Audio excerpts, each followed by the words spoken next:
오늘 주제는 교회 침체에서 벗어나자입니다. 여러분 보통 그 교회 침체라고 할 때 교인 수가 줄거나 뭐 정지돼 있거나 아니면 활기가 없어서 생동감을 느끼지 못하는 경우를 우리는 말합니다. 한국 교회는 과거에 비하면 지금 위기 상황이에요.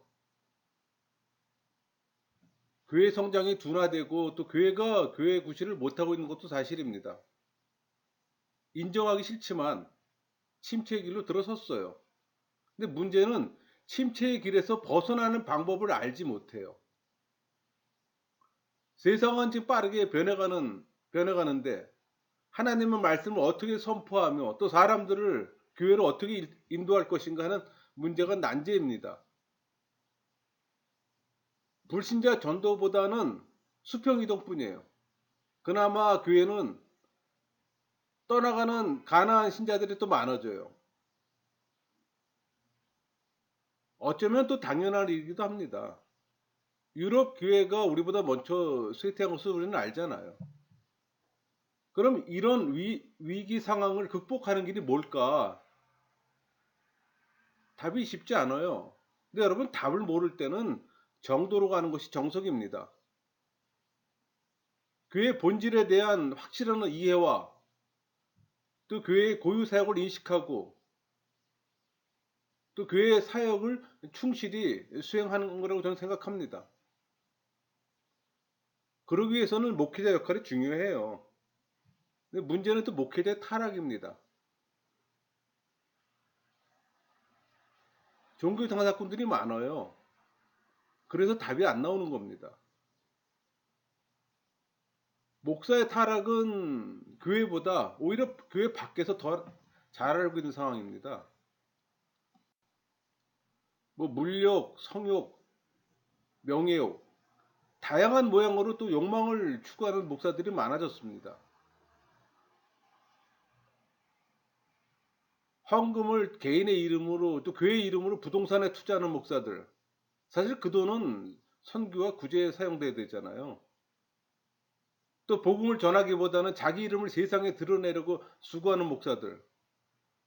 코미디언 목사들이 많아지고 있어요. 또 교인들과 성적 문제를 야기하는 목사들. 문제는 또 교인들이 침묵하고 오히려 목사를 보호해요. 또는 많은 목사들이 교회 부흥을 시키려고 특별한 은사만을 구하는 것도 사실입니다. 그래봐야 수평이동뿐인데. 또 대형 교회는 분산시켜야 되는데 오히려 더 큰 교회를 만들려고 해요. 엄청난 버스를 돌리고. 물론 교회를 분산시키는 참 목자도 최근에 나오고 있습니다. 또 성경의 이해 부족으로 수준 낮은 설교와 또 개인적 가르침으로 일관하는 사람들. 그러다 보니 또 가난한 신자를 또 양상하고 또 역사의식은 물론 시대적 흐름을 알지 못하고 아직도 반공의식에 사로잡혀서 빨갱이 운운하며 민주주의 발전에 또 걸림돌이 되는 목사들도 있어요. 시대적 흐름을 알고 또 시대에 맞는 옷을 입어야 하는데 문제는 종교인들을 신앙인으로 만들려 하지 않고 자기 종으로 만들고 대접받기를 즐긴다는 겁니다. 자기가 종인데 또 목사들의 잘못을 지적하면 자기와는 또 상관없다고 자기 방식대로 또 하나님의 뜻을 따르는 종교 장사꾼들.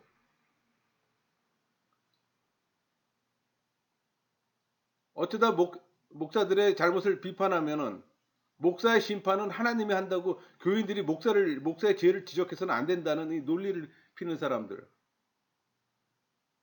더군다나 요새 세습하는 교회가 많잖아요. 점점 늘어나고 있어요. 당연시되고 있습니다. 사실 목사들의 죄를 나열하면 끝이 없겠죠. 같은 목사로 부끄럽고 죄송할 따름입니다. 여러분 죄송합니다. 교회 침체에 벗어나려면 선행해야 할 것이 이런 목사들을 멀리하는 겁니다. 좀 지나치게 말할까요?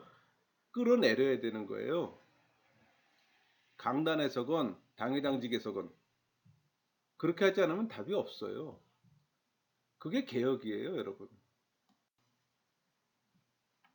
사실 목회자는 부름받은 종으로 성경 중심으로 하나님의 뜻대로 인도하며 또 회중들에게 하나님의 말씀을 선포하고 또 양육해서 그들이 신앙인으로 살아가도록 인도해야 할 책임이 있는 겁니다. 근데 그렇지 못하잖아요. 그렇다고 소수의 종교 장사꾼 때문에 우리가 포기할 수는 없잖아요. 답이 없을 때는 정도로 가야 합니다. 어차피 구원의 길은 좁아요. 성경에도 모두가 구원받지 않는다고 분명히 말하고 있잖아요.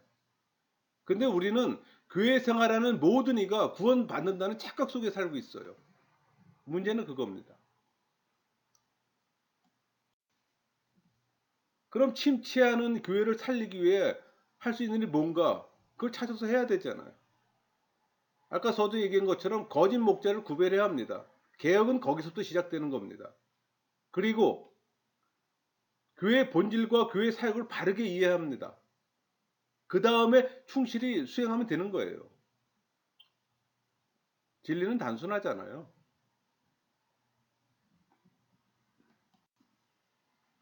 여러분, 신앙인은 교회의 실제예요. 신앙인 자체가 교회입니다. 교회는 시간과 공간 속에 지금 여기 있잖아요. 이 교회는 하나님의 계시, 하나님의 의지와 행동, 또 말씀에 의해 규정된 집단이에요. 그러니까 종교인들의 모임이 아니에요, 여러분. 교회는 교회 공동체의 독특성은 하나님이 이 공동체의 하나님으로서 활동하시고 말씀하신다는 사실입니다. 그러니까 신앙인을 향한 그분의 은총과 권능과 자유 안에서 일어나는 거예요. 그러므로 신앙인은 오직 감사와 회개기도와 찬양 속에서만 이런 구별과 유연성을 향유할 수가 있는 겁니다.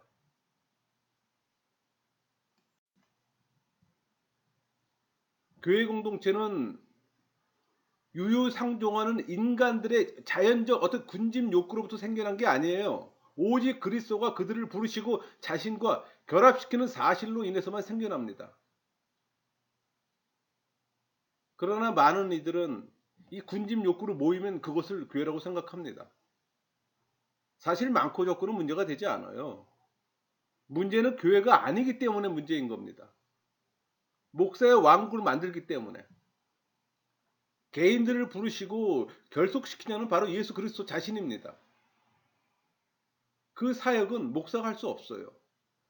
물론 설교로 프로그램으로 은사로 모을 수는 있습니다. 그러나 그게 전부는 아니잖아요. 그렇게 모은 대형교회가 많아요. 문제는 그 이상의 진전이 없다는 겁니다. 불신자에서 종교인으로만 만들었을 뿐이지 결국 교회의 침체는 교인의 크기, 즉 교인이 많고 지금이 아니라는 얘기예요.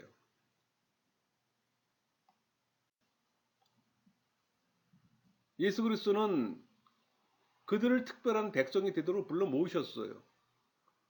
모두가 공동으로 떠맡은 상호 책임 속에서 특별한 백성의 지체들로 이 형제의 공간인 교회 안에서 매우 다양한 방법으로 증언의 봉사직을 부여받았습니다. 여러분, 교회는 예수 그리스도 안에서 일어난 하나님과 인간 사이의 화해로 예수 그리스도를 통해 부름받은 이 공동체로 세우셨어요. 결코 종교인의 집단이 아닙니다. 근데 이 시대 많은 교회들이 종교인 집단에서 머물러 있어요. 많으면 뭐합니까? 교회는 성도들의 교제잖아요. 그러니까 여기서 성도는 종교인이 아닌 신앙인을 말합니다. 근데 많은 이들이 착각을 해요. 신앙인의 이 교제는 성령의 능력 안에서 그리고 이 성령의 역사에 의해 모여지고 또 활동 안에서 일어나요. 그러니까 성령의 역사에 의해 모여든 이 사람들이 거기에 맞는 일을 행하도록 사명을 받은 인간들이 곧 성도예요. 그러니까 성도회란 이 용어 개념이 바로 서야 됩니다. 우리는 흔히 이 교인과 성도를 동일하게 써요. 아니, 여러분 구별해야 합니다. 성령 세례를 받았냐가 기준이에요. 물론 교제가 죄인들의 교제며 또 여전히 아담에게 속한 자임을 간과하지 않습니다. 인간들의 이 범죄 타락에 가담에 있음을 또 불구하고 그것을 극복하면서 사는 또 신앙인들의 공동체잖아요. 왜? 하나님의 영원한 선택과 사랑이 그들을 그렇게 만들었기 때문에. 여러분, 성도들의 교제를 전통적으로 두 가지로 분류합니다. 하나가 신앙인들의 친교예요. 또 하나는 거룩한 관계, 거룩한 은사, 임무, 직분, 역할들의 교제입니다. 이 거룩의 의미는 성령의 내주함이에요. 이런 친교는 이 공동체를 세우고 또 죄인들이 행동과 이 본성 안에서 이런 거룩한 것들을 받아들이고 확증하는 과정입니다. 종교인이 많아도 신앙인이 없으면 거룩하기가 어려운 거예요. 거룩한 척 할 뿐입니다. 사실 거룩이란 단어보다는 경건으로 사용하는 게 좋겠네요. 사실 거룩이란 단어를 죄인이 쓰기에는 좀 사치스러워요. 여러분, 이 신앙인의 화평은 사실 구원으로서 어떤 새 창조의 질서를 의미합니다. 그러니까 중생하기 전에 경험할 수 없는 샬롬이에요. 그러므로 이 공동체 생활은 이 세상의 알력 속에서도 샬롬으로도 호흡하며 살고 그것에 기대하며 살아가는 겁니다. 부유한 물질이 주는 어떤 편안과 안락을 말하는 게 아닙니다. 교회는 성령의 이 능력에 충만한 가운데 성령이 스스로 나타내는 장소입니다. 그러니까 교회에 주어진 은사는 세상을 위해 새롭게 봉사하는 공동체인 거예요. 여러분이 받은 은사로 세상에 영향을 주는 겁니다. 교회 안에 그게 넘치면 자연히 세상으로 흘러가요. 문제는 그 성령의 역사가 없기 때문에 교회가 생동감이 없거나 침체하는 겁니다. 성령의 역사가 있는데 교회가 침체한다고요? 아니요, 절대 그렇지 않습니다. 여러분, 공동체 임무는 공동체의 어떤 소명에서 출발되고 또 하나님 나라에 대한 봉사를 전제합니다. 그러니까 공동체에 주어진 임무는 성령의 능력을 힘입어 이 그리스도를 통해 믿는 자들을 하나님 나라로 부르는 거예요. 이렇게 될 때 신자들은 하나님의 백성이 되고 교인들이 백성이 되는 거죠. 하나님의 통치에 참여는 주체가 되는 겁니다. 여러분, 전도도 신앙인이 해야 됩니다. 종교인이 하면 수늘리게 지나지 않아요. 또 모여도 쉽게 흩어집니다. 왜? 본인도 구원의 확신이 없는데. 여러분, 교회의 본질적 임무는 예배, 교육, 전도, 교제, 섬김 보통 규정합니다.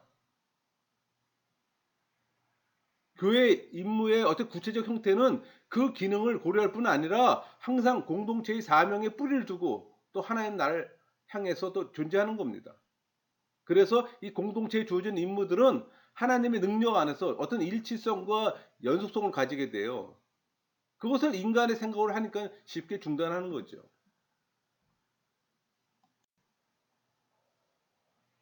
여러분, 공동체로서의 교회의 과제가 친교입니다. 여러분, 친교를 어떻게 생각하세요? 이 교회는 신앙인들의 공동체잖아요. 이것은 단순한 집단이 아니라 이 성례전에 참여해 복음 선포의 목적을 가지고 어떤 삶 전체가 타인과의 관계, 즉 공동체 행동을 포함하는 공동체예요. 그게 교회예요. 그래서 친교가 강조되는 겁니다. 여러분, 교회 안에서 친교가 밑바닥에 있지 않으면 교회 안에 모든 것들이 생명을 잃어요. 형식주의에 빠지게 된다는 겁니다. 그럼 더 이상 그리스도인의 정체성을 갖지를 못해요. 그래서 교회는 성도들의 공동체입니다. 다시 말해 종교인이 아닌 신앙인의 공동체가 되어야 되는 겁니다. 여러분, 기독교는 종교가 아니에요. 그 이상입니다. 신앙이에요. 예수의 믿음을 소유하느냐 못하느냐 그겁니다.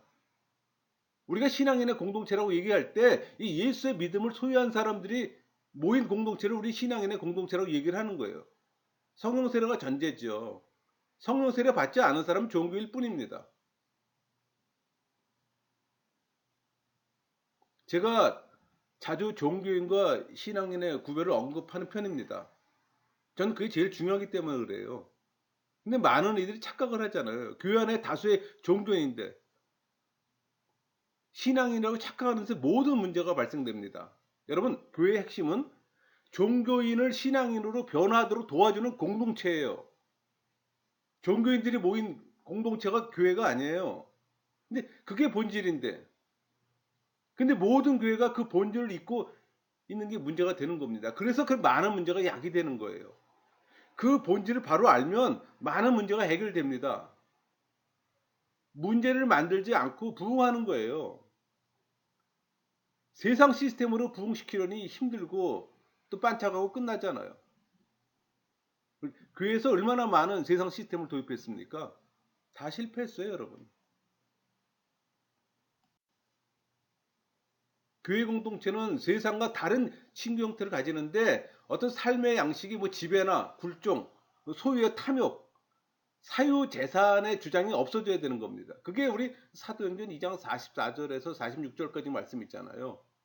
믿는 사람이 다 함께 있어 모든 물건을 서로 통용하고 또 재산과 소유를 팔아 각 사람의 필요를 따라 나눠주며 날마다 마음을 같이하여 성전에 모이기를 힘쓰고 집에서 떡을 떼며 기쁨과 순전한 마음으로 음식을 먹고. 그러니까 사회, 문화, 뭐 인종, 어떤 성적인 구별과 특권이 없는 하나님 나라를 선포하는 게 교회 공동체입니다. 여기에 종교인들로만 이루어진다면 그건 형식적인 공동체일 뿐이죠. 성령의 능력 안에 있는 교회, 또 성령의 은사로서 세상에 의해 새롭게 창조되는 삶을 살아야 되는 겁니다. 그 세상에서 하나님 나라의 어떤 선포와 봉사, 친교를 가진 그 위임된 공동체 회중이잖아요.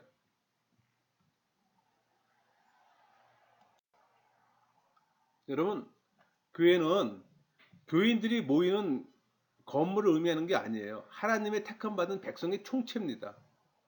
그러니까 택함 받지 않은 사람이 모여 있으면 그건 교회가 아닙니다. 종교인 집단이 사용하는 건물일 뿐이지. 목사교회가 아니잖아요. 주님의 교회예요. 주님의 교회, 히스 처치. 울타리 이 경계선은 유동적입니다. 모이기도 하고 보내기도 하는 것이 사명이에요. 그래서 교회는 그리스도의 몸으로 선교의 명령을 위탁받았다고 보통 얘기하는 겁니다. 그럼 누가 교회인가라는 질문을 합니다. 종교인이 아닌 신앙인. 그게 교회예요. 신앙인이 교회입니다. 우리 베드로전서 2장 9절에 10절 잘 나와 있잖아요. 그러나 너희는 택하신 족속이요 왕 같은 제사장들이요 거룩한 나라요 그의 소유가 된 백성이니 이는 너희를 어두운 데서 불러내어 그가 그의 기이한 빛에 들어가게 하신 이의 아름다운 덕을 선포하게 하라 하심이라. 너희가 전에는 백성이 아니더니 이제는 하나님의 백성이요 전에는 궁의를 얻지 못하였더니 이제는 궁의를 얻은 자니라.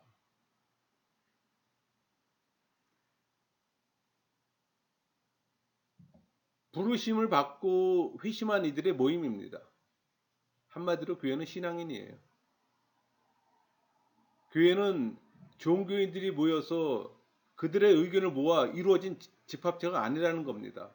하나님의 은혜로 택함 받은 이 언약의 백성임을 성경 전체를 통해 강조하고 있어요. 여러분, 다시 한번 얘기했지만 교회는 불신자나 종교인의 모임이 아니라 택함 받고 그리스도로 말미암아 거듭난 신앙인들이에요. 그런 교회 부흥의 해법은 정해졌잖아요. 종교인을 신앙인으로 변화할 수 있도록 돕는 겁니다. 그 본질로 돌아가면은 교회는 부흥해요. 자꾸 본질을 잊고 있기 때문에 문제지. 방법도 있어요. 말씀과 교육과 기도와 성찬, 또 친교, 그걸 행하는 겁니다. 얼마나 단순해요. 또 제가 진리는 단순하다고 그랬잖아요. 교회는 하나님의 언약의 기원을 두고 또 신앙인으로서 이 시대적인 사명과 또 미래를 가져옵니다. 사명을 잃어버린 교회는 자기 중심적이고 배타적일 수밖에 없어요. 여러분, 교회는 신앙인으로서 시간과 이 공간에 연관되어 있다는 사실을 잊어서는 안 됩니다. 무엇이 교회냐? 이런 질문을 할 수 있어요. 그리스도의 몸입니다. 실감합니까? 실감하면 신앙인이에요. 교회의 기능을 우리는 그리스도의 몸으로 설명할 수가 있습니다. 여러분, 몸은 공동체 생명체로서 어떤 상호 의존 내지는 협력하는 그 통일성을 지닌 운명체예요. 그러니까 교회는 머리 되시는 주 예수 그리스도에 연결된 모든 그리스도의 지체로서 구성된 어떤 살아있는, 아니 살아서 움직이는 그리스도의 몸입니다. 그러니까 교회가 그리스도의 몸으로 세상에 나타나기 위해 부활하신 그리스도의 생명에 연결된 신앙인들이 하는 거예요. 그러니까 우리 요한복음 15장 그 포도나무 비유 나오잖아요. 예수님은 포도나무요, 성도들은 나무에 붙어있는 가지라고 했어요. 이것이 생명적이요 유기적인 관계인 겁니다. 전제가 있어요. 신앙인이어야 합니다.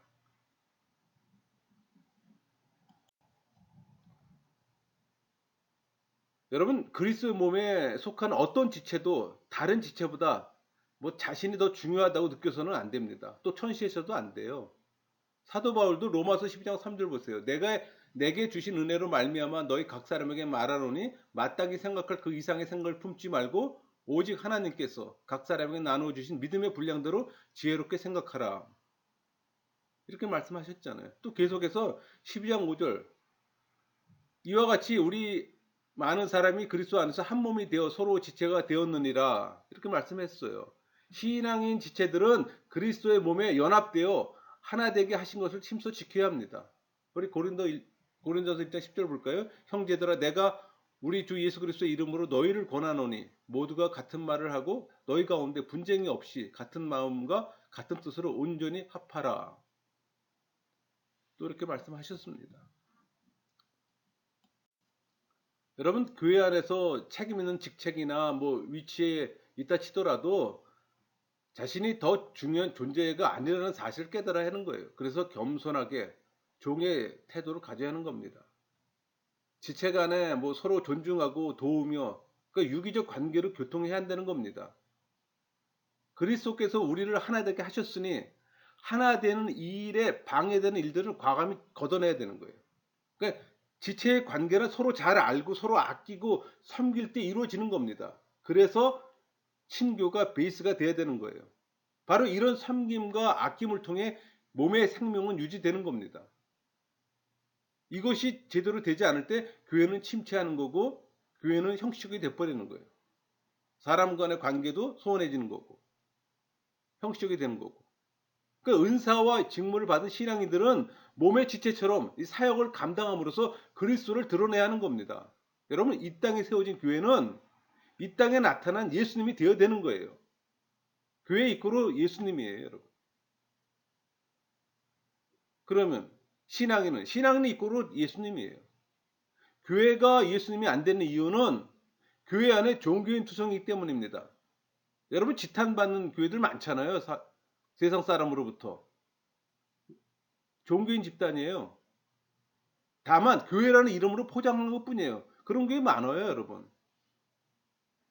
부정적 이미지로 사람들의 입에 오르내리면 그건 교회가 이미 아닙니다. 신앙인의 공동체로 말할 수 없어요. 교회의 본질을 신앙이라고 제가 말했잖아요. 또 교회의 기능을 그리스도의 몸이라고 제가 말했잖아요. 그럼 교회의 역동성은 성령과의 교제라고 얘기할 수가 있어요, 여러분. 교회가 살아 움직이려면은 성령의 역사가 있어야 되는 거예요. 그러면 각 신앙인들이 각자가 성령과 깊은 교제가 있어야 되는 겁니다. 그런 사람들이 모이는 그게 성도의 교제예요. 여러분 성도의 교제가 그러니까 뭐 교회 안에서 사람들 교제라고 생각하는데 그렇지 않아요. 종교인과 신앙인의 교제는 성도 간의 교제가 아니에요. 신앙인과 신앙인과의 관계가 그 교제지. 그게 성도의 교제라는 겁니다, 여러분. 그러니까 단어에 대한 개념이 바로 설정되지 않으면 많은 혼란이 오는 거예요. 여러분, 교회는 성령 안에서 교제하며 사역하는 총체입니다. 성령 세례 받은 자들의 공동체예요. 근데 그 안에 성령 세례 받지 않은 사람들과 다수가 있다면 교회가 힘들죠.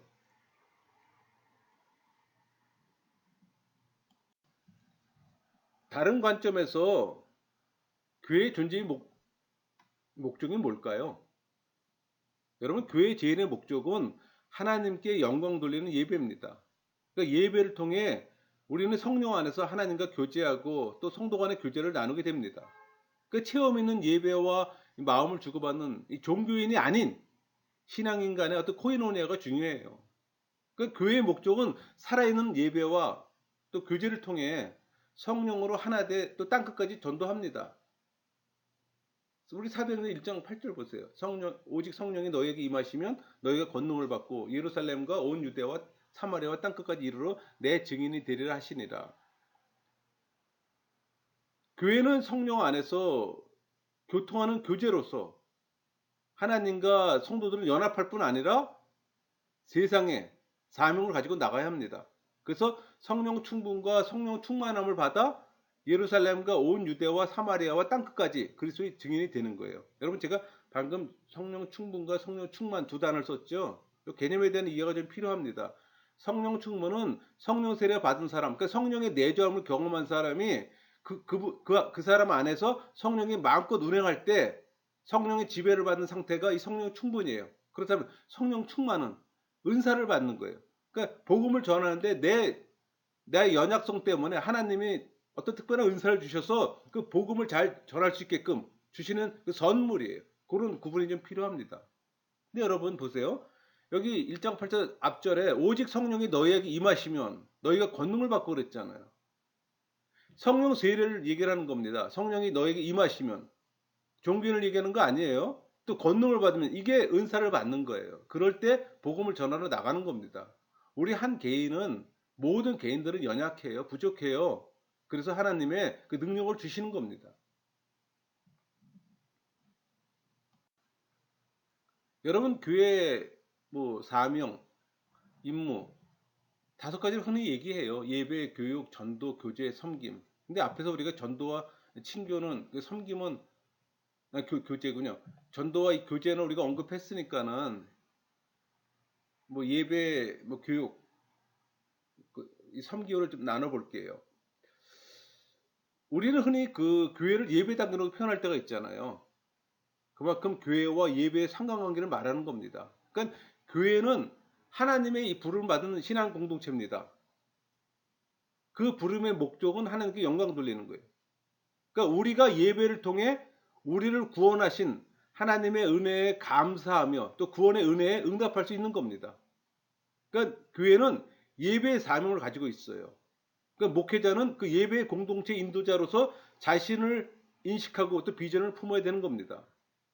예배의 대상은 하나님이잖아요. 그 내면적 실제에 맞먹는 어떤 외적인 질서가 또 필요해요. 그래서 시간의 질서를 통해 예배하는 교회로 인도하는 겁니다. 또 예배는 이 공동체를 필요로 한다는 사실을 인식하고 교회라는 이 장소에 모이는 또 중요성을 또 인식해야 하는 겁니다. 그래서 함께 예배하는 거예요. 우리 요한복음 4장 24절 하나님은 영이시니 예배하는 자가 영과 진리로 예배할지니라. 예수님께서는 우리가 영과 진리로 예배할 것을 가르칩니다. 여러분 여기서 영이라면 우리 내면의 신령이에요. 심령의 심령, 의지. 그 진리는 하나님을 아는 지식이에요. 그러니까 온전한 예배를 하기 위해서 내 심령과 또 예수께서 아는 지식을 갖고 예배를 해야 되는 거예요. 그러니까 종교인의 예배는 예배가 될 수가 없는 거예요. 먼저 예배하는 태도와 신앙을 엄수하는 것 같은 어떤 기본적인 상을 또 점검해야 합니다. 또 부족한 부분은 보충하고 또 시정할 수 있도록 건면해야 합니다. 어떤 예배 형식이나 뭐 예배 음악, 조명은 본질적인 요소는 아니에요. 교회 특성과 여건에 따라서 검토하면서 가장 은혜롭고 또 편안한 분위기를 연출하면 되는 겁니다. 거기에 목적을 둬서는 안 된다는 얘기입니다.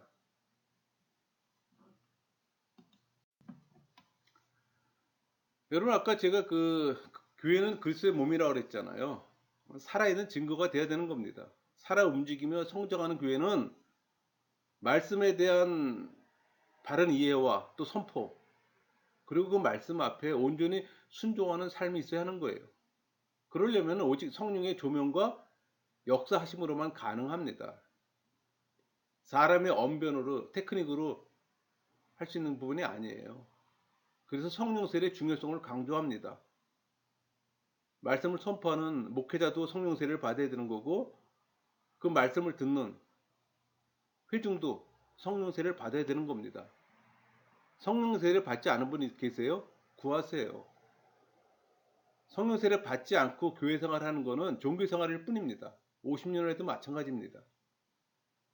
그래서 교회는 불신자로 생활하다가 교회 안에 들어오면 종교인이 되는 거고, 그 종교인이 시간을 통해서 신앙인이 되도록 도와주는 게 교회예요, 여러분. 그게 교회의 본질이에요. 근데 그 본질을 아무도 기억하지를 않아요. 그러면 신앙인을 도우려면 어떻게 도와야 될까 생각해 볼 수 있잖아요. 은혜 수단입니다. 말씀과 교육, 기도와 성찬, 친교로. 여러분, 성령이 우리를 지배하는 수단이 은혜잖아요. 이것이 은혜의 수단이에요. 말씀, 교육, 기도, 성찬, 친교가. 여러분이 은혜를 많이 받고 싶으면은 이 5가지, 그러니까 여러분의 생활권이 되어야 되는 거예요. 그러면 여러분은 수시로 은혜를 받을 수가 있어요. 근데 이것으로부터 벗어난다? 그럼 여러분 은혜 못 받아요. 물론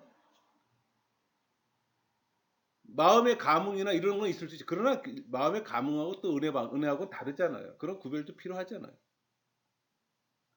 예수님께서도 제자들을 보내기 전에 훈련시켰어요. 제자들의 임무를 규정하고 또 방법의 윤곽까지 잡아주셨습니다. 또 지도교사처럼 제자들이 자신의 사역의 운영 방법까지 직접 보도록 해주셨어요. 그게 교육이잖아요. 그래서 교회 교육은 굉장히 절대적입니다.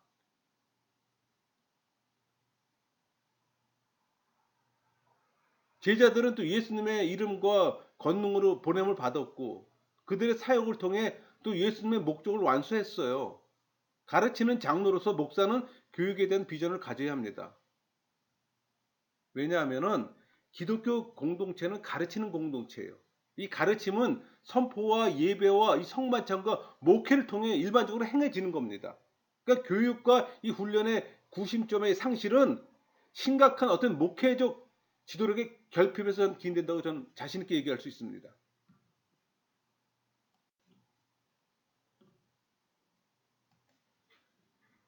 여러분, 교사의 모델로서 예수님을 설정하고 또 우리는 부단히 노력해야 합니다. 그러니까 가정과 교회가 연계되어서 교육이 이루어질 수 있도록 어떤 밀접한 관계를 형성하도록 목회자가 일선에서 노력해야 되는 겁니다. 그래서 교회는 교회 학교에 대한 책임을 져야 되는 거예요. 이 교회 학교는 목회적 지도 아래서 전 교회의 지원을 받아야 하는 겁니다. 여러분, 교회 교육은 어떤 연령, 나이와 뭐 계층과 여건 문제 때문에 절망하지 말아야 하는 거예요. 또 가르치는 장로인, 목사는 모든 교육적 노력에 또 결실을 맺게 해야 하는 겁니다. 그게 목회자의 사명이에요. 그 임무의 범위에는 가정에는 기독교적 어떤 학습의 원천을 제공해주고 또 예배하는 공동체에서 설교를 하고 또 폭넓은 교회 교육 과정과 주일학교 교육 프로그램 또 교리문답 교육을 해서 이 세례 서약을 충실히 지키도록 하는 이 모든 일을 관장하는 것입니다. 여러분, 교회의 섬김은 특별한 일이 아니에요. 그 신앙인의 삶의 한 모습일 뿐입니다. 여러분, 교회 섬기면서 다른 사람 섬기면서 칭찬 기대하지 마세요. 주님을 향한 열정이 그러하여금 이 섬기는 삶을 영역에 하는 겁니다.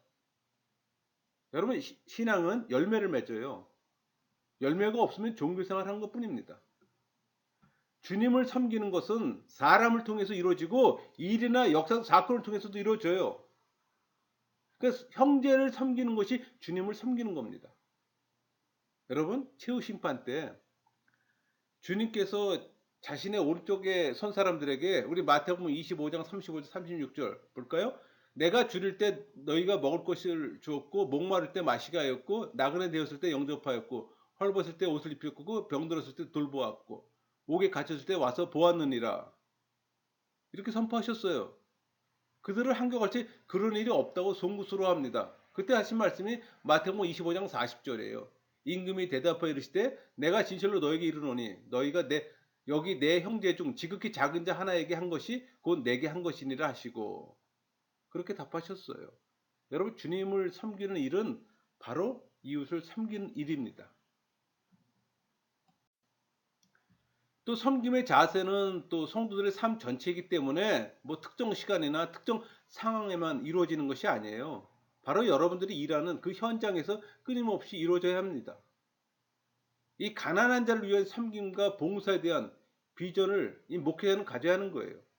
그러니까 목회는 사회 윤리에 속한 어떤 이슈에 관심을 두는 게 아니에요.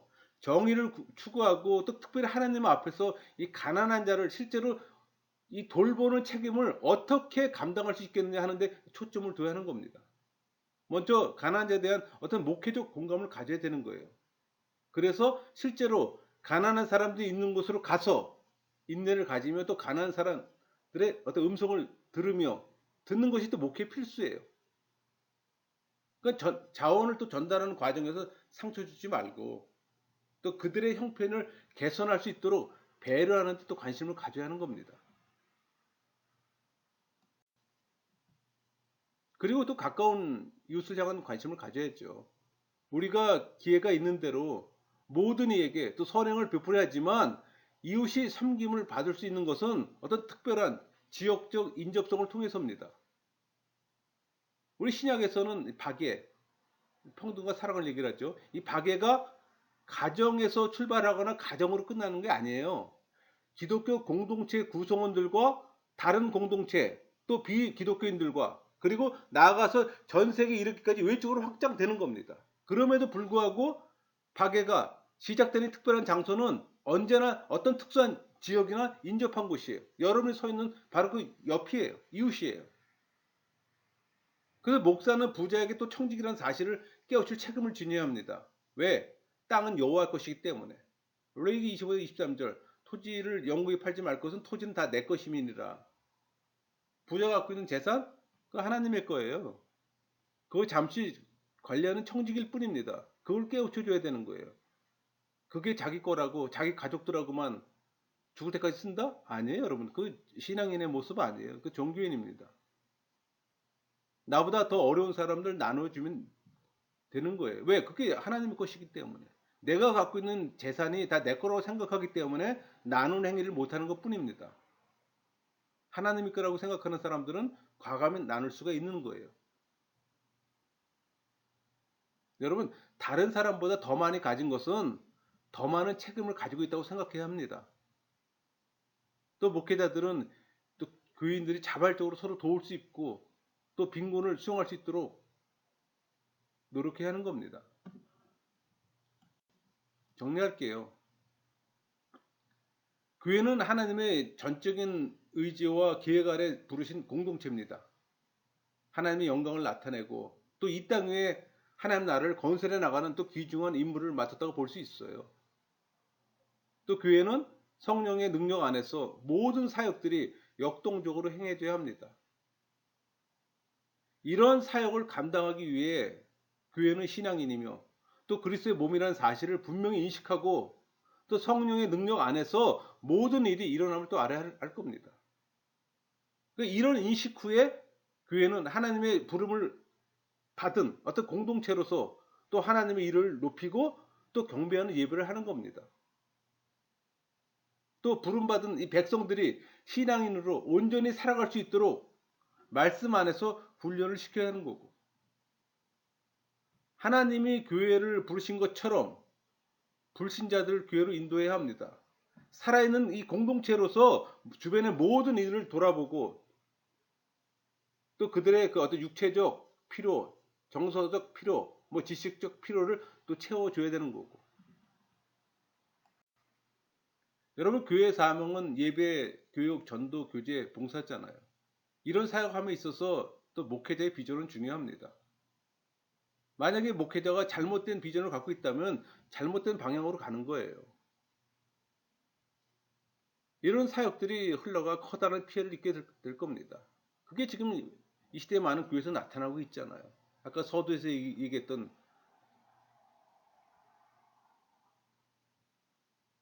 잘못된 목사들, 종교 장사꾼 같은 사람들 많이 있잖아요. 그게 피해예요. 이 시대에 교회가 성장하지 못하고 쇠퇴하는 이유이기도 하고. 그러므로 목회자는 미래를 바라보면서 또 성경적 비전을 가져야 합니다.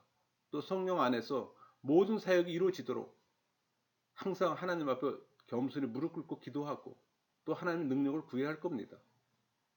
기도하고 나는 또 공동체 일원들을 일일이 돌아보며 그들이 신앙인으로 살도록 또 인도해야 할 겁니다. 그게 교회의 임무며 또 목회자의 임무예요. 다시 한번 목회자 부분을 말할게요. 교회가 교회다운 교회로 세워지려면 최소한 목사의 문제가 해결돼야 합니다. 목사 스스로 해결하지 못하겠죠, 당연히. 그럼 교인들이 나서야죠. 다 같은 똑같은 제사장인데. 목사와 이 교인 관계는 직임만 다를 뿐이지 직위가 다른 게 아니에요. 목사는 단지 가르치고 설교하는 그 직위만 담당하면 되는 겁니다. 목사가 교인 위에 군림하는 중세 시대가 아니잖아요. 또 교인들이 진심으로 기도하며 목사의 잘못을 잘못이라고 말하며 개혁의 길을 걷는 어떤 성도들이 많아져야 합니다. 그때 교회에 희망이 있어요. 왜? 교회는 목사 것이 아니잖아요. 신실하신 하나님은 신앙인을 통해 일하십니다. 여러분, 신앙인이 없으면 개혁은 없어요. 아무리 부르짖어도 개혁은 없어요. 그래서 교인이나 목사가 종교인이 아니라 신앙인이 되는 것이 핵심입니다. 그때 교회 침체는 자연히 해결되는 겁니다. 여러분, 교회 침체를 걱정하기보다 신앙인이 적다는 사실을 걱정하세요.